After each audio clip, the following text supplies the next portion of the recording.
HD सच्ची कहानियों पर आप सभी का स्वागत है। आज के दौर में मेरी छठी बेटी विदेश में डॉक्टरी की पढ़ाई कर रही थी, वहाँ पर जॉब भी करती थी, जिसके नसीब से आज मेरा घर खुशियों से भर गया था। मैंने अपनी छठी बेटी को 20 लाख रुपए में अपने मालकिन को बेच दिया था। मालकिन ने मेरी बेटी को पढ़ाने के लिए विदेश भेज दिया था। वहाँ पर उसे एक लड़का भी पसंद आ गया था, पर मालकिन नहीं चाहती थी कि वह विदेश में शादी करे। मालकिन चाहती थी कि वह भारत आए और अपने हाथों से मालकिन उसकी शादी करना चाहती थी। वह अपने अरमानों को पूरा करना चाहती थी, क्योंकि मालकिन ने जो गुनाह उसके साथ किया था उसके लिए वह हमेशा शर्मिंदा रहती थी। अपने उस गुनाह का कफ़ारा करना चाहती थी, क्योंकि जो जुर्म 6 साल पहले उसके साथ हो चुका था वह कभी भी नहीं भूल पाती थी। हुआ कुछ यूँ था, मेरी 6 बेटियाँ थीं। अब की बार बेटी पैदा हुई तो मैंने उसे एक बेऔलाद जोड़े को बेच दिया, खुद दूसरे शहर चली गई। 20 साल के बाद मेरी बेटी की याद आई। वह जवान होकर कैसी हो गई होगी। तब मैं भिखारन बनकर बेटी से मिलने गई और उस बंगले पर पहुंच गई जहां उस बेटी को लाख रुपए में बेचा था। मैं मुस्कुराती हुई उस बंगले के अंदर दाखिल हो गई, मगर सामने बैठी औरत को देखकर तो मेरा दिमाग ही चकरा गया, क्योंकि आज कई साल के बाद मैं अपनी बेटी से मिलने उस हवेली पर आई थी, जिसे मैं हमेशा हमेशा के लिए उन्हें सौंप कर गई थी। मुझे तो लगता था ये हवेली आज भी पहले की तरह अपनी शान शौकत से बुलंदियों पर खड़ी होगी, मगर उसकी इतनी बुरी हाल देखकर दिल को कुछ हुआ था। सबसे पहले मुझे अपनी बेटी का ख्याल आया था, जिसका नाम भी अभी तक नहीं रखी थी, और उसे उस बांझ मालकिन के झोली में डालकर चली गई थी। गेट के पास पहुंची तो ये देखकर हैरान रह गई कि गेट पर बड़ा सा ताला लगा हुआ था। ऐसा बुरा हाल तो मैंने कभी सपने में भी नहीं सोचा था। मैं रोने लगी थी। पहले ख्याल मेरे दिमाग में यही आया था, क्या अब मैं दोबारा कभी अपनी बच्ची से मिल पाऊंगी। मैं रो रही थी जब मोहल्ले का एक आदमी मेरे तरफ आया था। वह मुझे पहचान चुका था। कहने लगा, तहूरा, तुम इतने सालों बाद यहाँ कैसे आई हो। मैं ये ना बता सकी कि मैं अपनी बच्ची से मिलने के लिए आई हूँ। मैंने उस आदमी से कहा कि मुझे मालकिन की याद आ रही थी तो मैं उनसे मिलने आ गई हूँ। सोचा उनसे जाकर मिल आऊँ, मगर यहाँ तो बड़ा सा ताला लगा है। क्या ये लोग घर छोड़कर चले गए हैं या उन्होंने कहीं और पर घर बना लिया है। उस आदमी ने ना में सिर हिलाया था। वह कहने लगा, नहीं नहीं, वे कहीं भी नहीं गए। आज भी वे लोग इसी घर में रह रहे हैं। मैं उसकी बात सुनकर हैरान हुई और बोली, आप ये क्या कह रहे हो। वह आदमी बोला, अच्छा हुआ तहूरा, तुम इस घर का काम छोड़कर चली गई थी, नहीं तो तुम भी आज उनके साथ जुर्म में पूरी मिली हुई होती। मैं बोली, कैसा जुर्म और कैसी गुनाह। उसने कानों को हाथ लगाया था और बोला, मैं अपने मुंह से बताते हुए डरता हूँ। मेरे घर में भी मेरी बहन बेटी हैं। ऐसी बात मुंह से निकालते हुए भी अल्लाह से डर लगता है।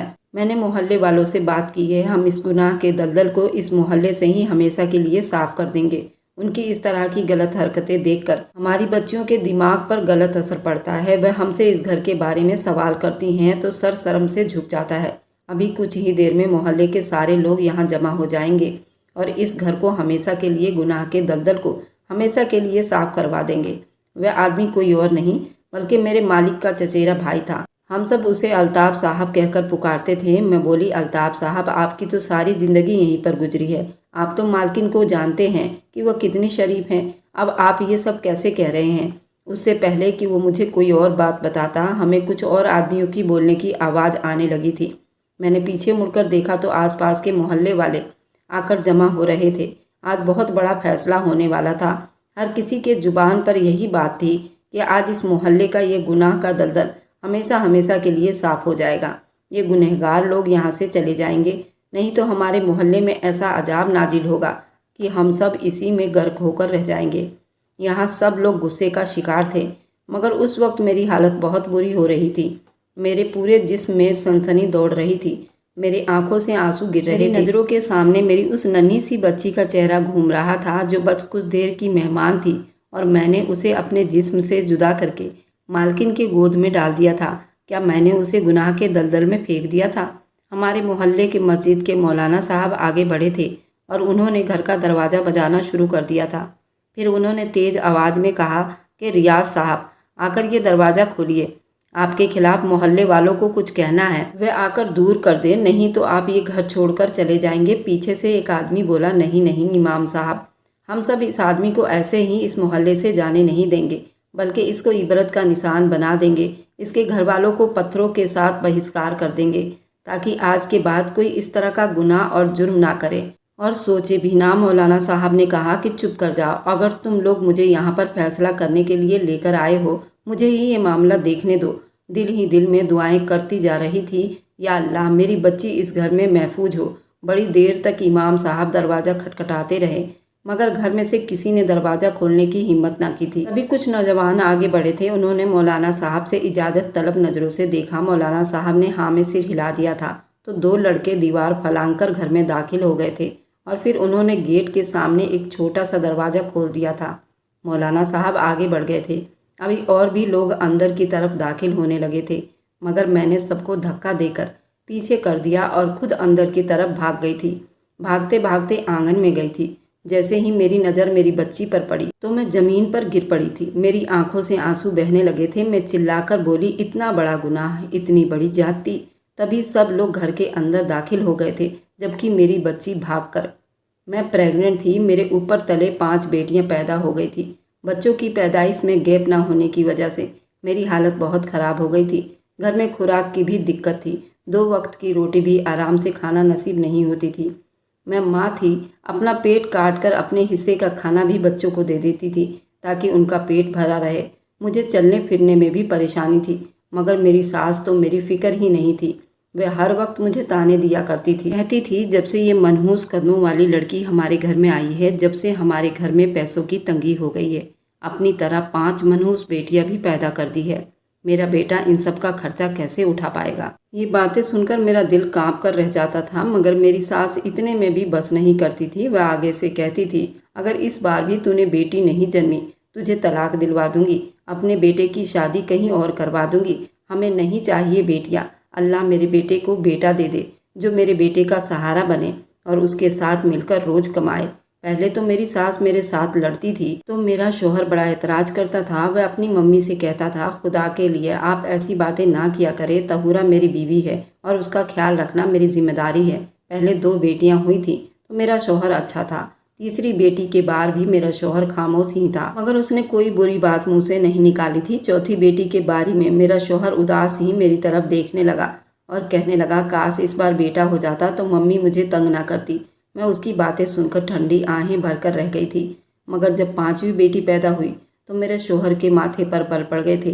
वह कहने लगा, मैं अकेला कमाने वाला हूँ, मेरी नौकरी भी अच्छी नहीं है, मैं दिहाड़ी करने वाला बंदा हूँ, कभी काम मिलता है तो कर लिया, कभी ना मिला तो घर बैठे रहो। मैं इतनी बच्चियों का खर्चा कैसे बर्दाश्त करूँगा। अब की बार जब मेरी 5वीं बेटी हुई तो मेरा शोहर मेरा हाल तक ना पूछता था। उसे मेरी कोई परवाह नहीं था। पहले पहल तो वो मुझसे प्यार करता था, मगर जैसे जैसे हमारी शादी को समय गुजरता गया मेरा शोहर मुझसे दूर होता गया। आज मेरी तबीयत बहुत ज़्यादा ख़राब थी तो मैंने अपने शोहर का हाथ पकड़ लिया। रोते हुए कहा, आदिल आप ऐसा मेरे साथ क्यों करते हैं, जैसा मुझे देखा ही ना हो। क्या मैं तुम्हारी बीवी नहीं हूँ? क्या मैं तुम्हारे बच्चे की माँ बनने वाली नहीं? मेरी जिम्मेदारी तुम पर है, फिर तुम ऐसे क्यों करते हो? तो मेरे शोहर ने मुझे अजीब नज़रों से देखा और कहने लगा कि हाँ, तुम जब से ब्याह कर इस घर में आई हो मुझ पर जिम्मेदारियां और बढ़ाती जा रही हो। कभी भी तुमने अच्छी खबर नहीं सुनाई। मैं भी इंसान हूँ, मैं भी तंग आ गया हूँ, मैं ये सब बर्दाश्त नहीं कर सकता। उसकी बात सुनकर तो मेरे हौसले बिल्कुल बेहाल हो गए थे।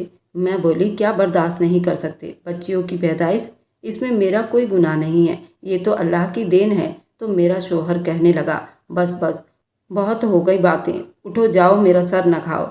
अब मेरे शोहर को ना तो मेरी फिक्र थी और ना ही बच्चों की। वह खुद तो बाहर से पेट भरकर खा आता था, जबकि उसकी माँ के लिए उसकी शादीशुदा बहन खाना दे जाती थी। वह भी इसी मोहल्ले में रहती थी। पीछे मैं और मेरी बेटियां भूखी रह जाती थीं। मैंने मोहल्ले के एक औरत से कहा, अगर तुम्हारी नज़र में कोई ऐसा घर है जिसमें नौकरानी की ज़रूरत हो तो मुझे लगवा देना। मेरे घर के हालात अच्छे नहीं हैं। तो मेरी पड़ोसन कहने लगी, तुम इस हालत में कैसे काम करोगी? तुम तो खुद प्रेग्नेंट हो। मैंने कहा, मैं काम कर लूँगी, तुम इस बात की फ़िक्र ना करो, बस मेरे लिए नौकरी ढूंढ दो। मेरी पड़ोसन ने हामी भर ली थी और फिर अगले ही हफ्ते उसने सच में मेरे लिए काम ढूंढ दिया। उसने कहा, एक बहुत बड़ी हवेली है जहाँ पर ज़्यादा लोग नहीं रहते, वहाँ पर बस 2 मियाँ बीबी रहते हैं, उनकी कोई औलाद भी नहीं, तो तुम उनके घर पर काम कर लिया करो। तुम पर ज़्यादा बोझ नहीं पड़ेगा और वे तुम्हें अच्छा खासा सैलरी भी देंगे। मैंने जल्दी हामी भर ली थी और कहा कि आज रात में अपने शोहर से बात करूंगी, कल से मैं काम पर जाने लगूंगी। मेरी पड़ोसन ने कहा, ठीक है, कल मैं तुम्हें अपने साथ ले चलूँगी और तुम्हें मालकिन से मिलवा दूँगी। मैं शाम को अपने शौहर का इंतज़ार कर रही थी।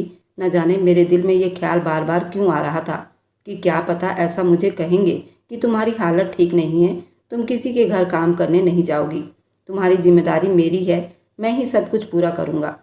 शाम को जब मेरा शौहर काम से वापस आया तो मैंने उसे कहा कि मुझे एक हवेली में काम मिल गया है, अगर आप इजाज़त दें तो मैं उस हवेली में काम के लिए जाया करूँगी।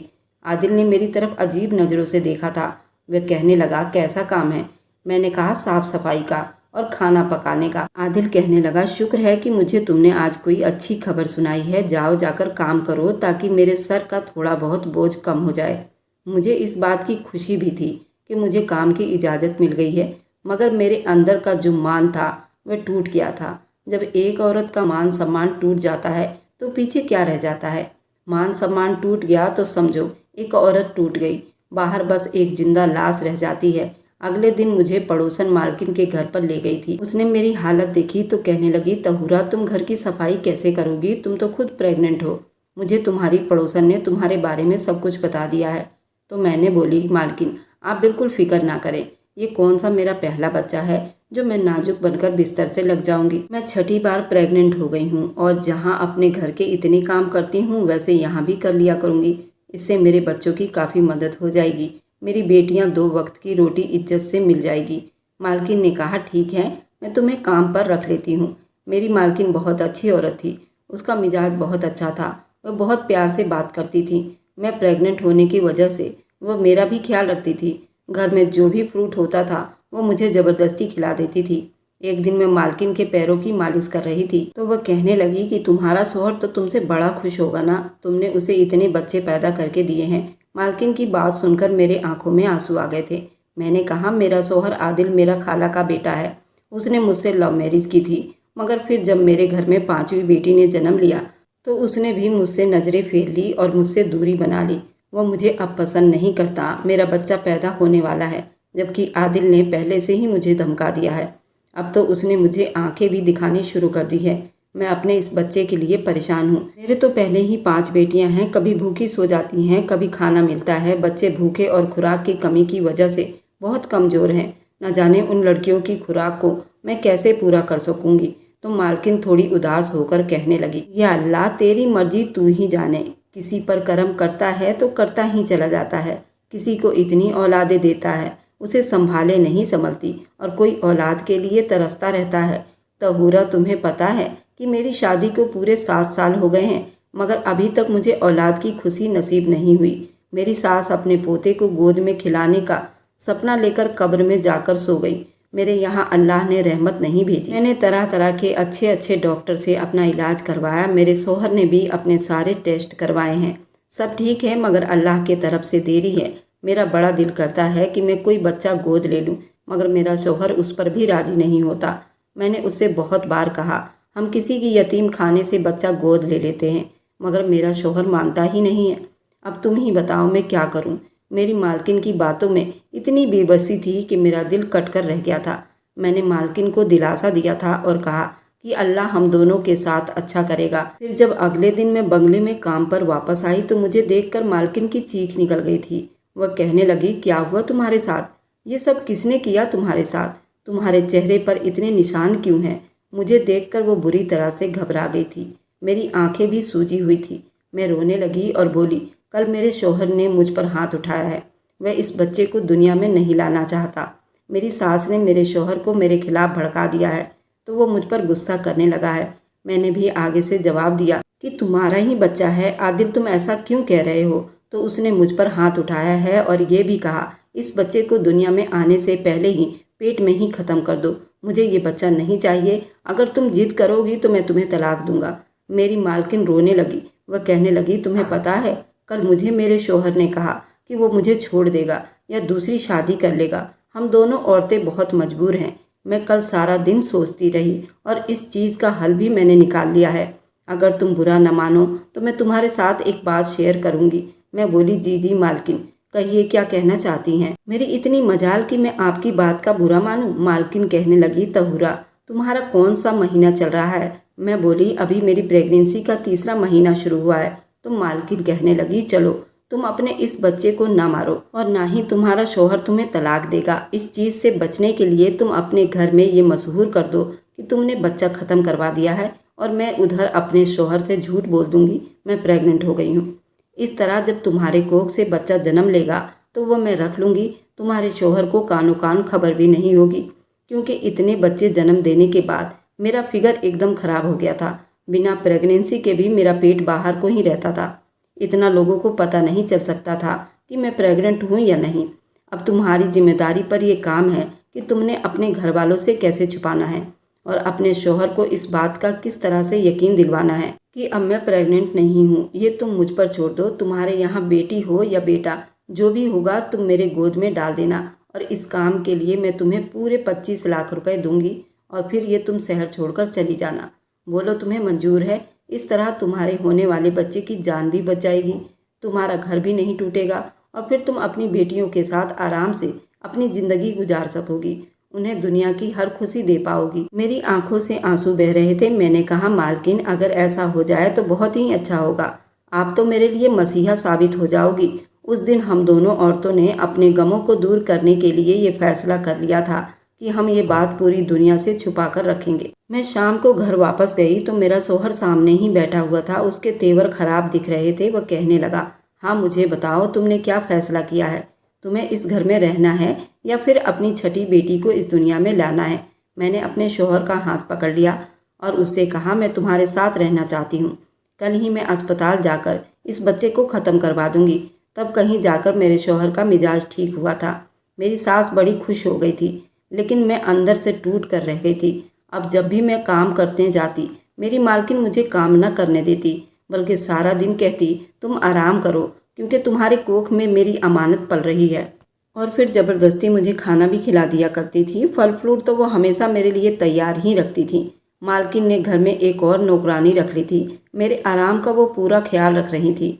इस तरह मुझे आराम दिया जाता। महीने के आखिर में मालकिन मेरे हाथों पर तनख्वाह रख दिया करती थी। इस तरह मेरे दिन बड़ी अच्छी तरह से बीत रहे थे। मुझे मेरे किसी भी प्रेगनेंसी के बीच इतना आराम नहीं मिला था। ये तो मालकिन का बड़प्पन था। वो मेरा ख्याल रख रही थी। मेरी सेहत भी बहुत अच्छी हो गई थी।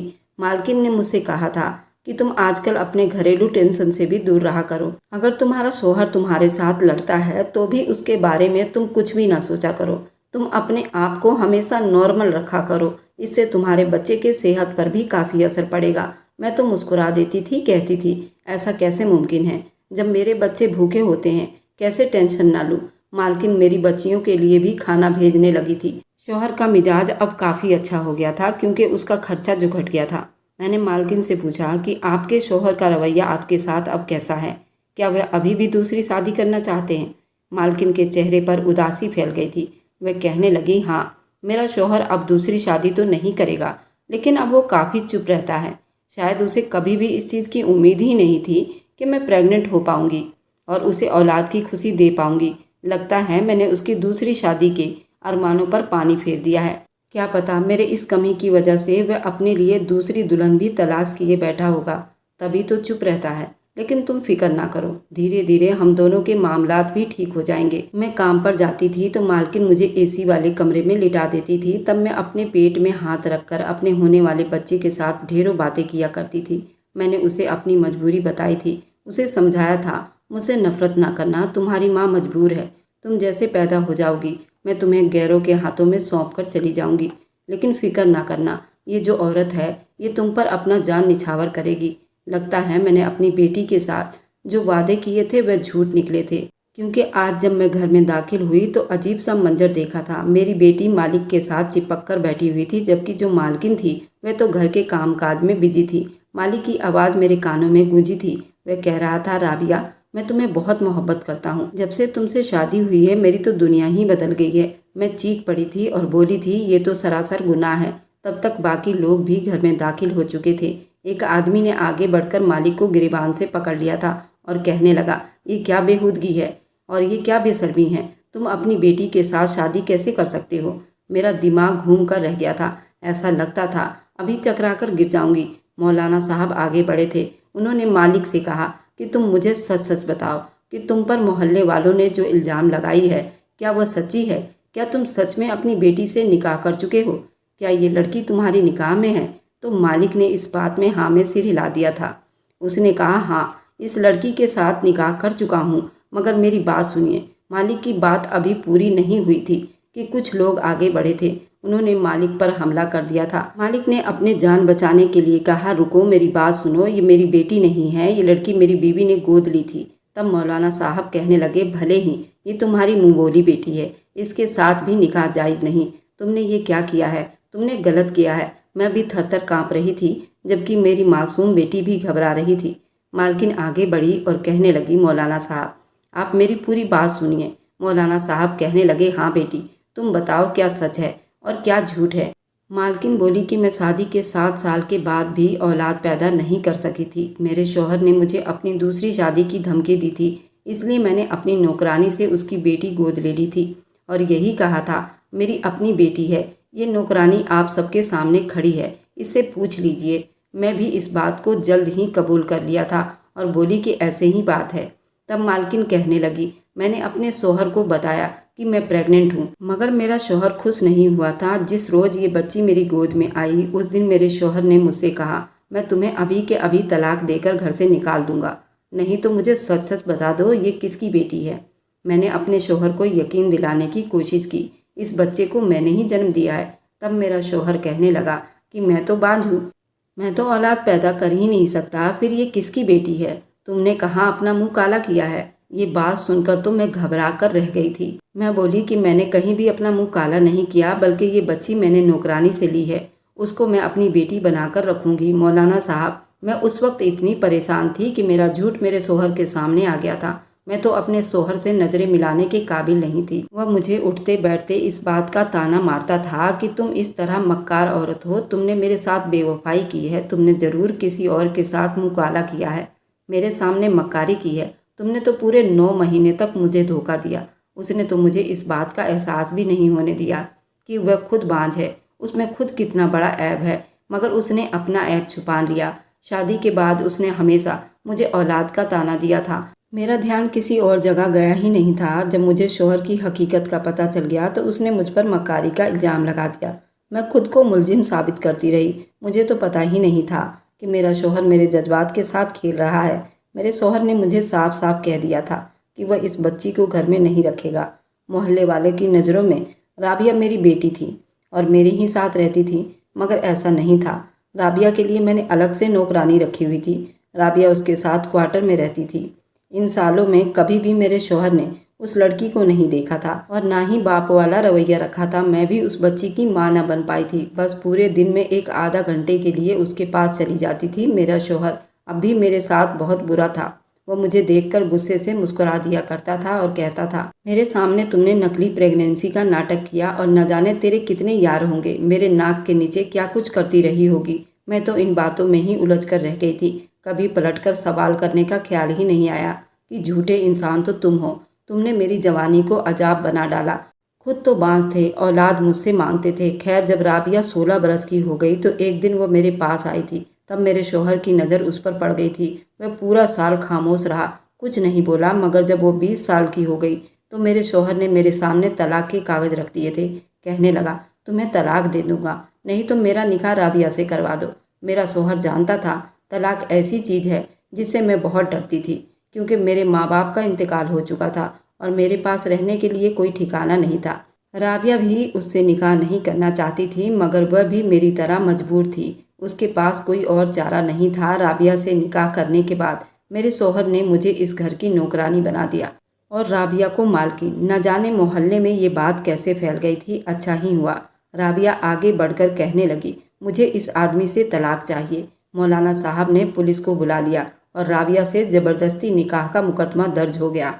मालिक को पुलिस ले गई। राबिया को मालिक से तलाक हो गई। मालकिन ने भी रियाज से तलाक ले ली थी और अपनी जायदाद समेटकर राबिया के साथ दूसरे शहर में शिफ्ट हो गई थी। मगर जाने से पहले मुझे राबिया को गले लगाने का मौका मिल गया था।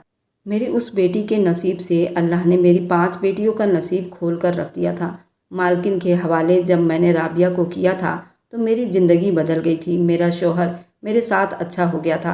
मेरी बेटियों को खुराक मिलने लगी थी। बच्चियों को अच्छे स्कूल में एडमिशन करवा दिया था। मालकिन के दिए गए 20 लाख से मैंने चूड़ियों की दुकान खोली थी और मेरी बड़ी बेटी ने ब्यूटिशियन का कोर्स करके पार्लर खोल लिया था और छोटी बेटी ने सिलाई का कोर्स करके बुटीक खोल लिया था। तीसरे नंबर की बेटी ने मेहंदी का डिज़ाइन कोर्स करके लाखों रुपए कमाती थी। अब मेरे घर में किसी चीज़ की भी कोई कमी नहीं थी। अपना घर, अपनी गाड़ी। मेरा शौहर तो अब मेरी बेटियों को दुआएं देता न थकता था और 2 छोटी बेटियां अभी कॉलेज में पढ़ रही थी।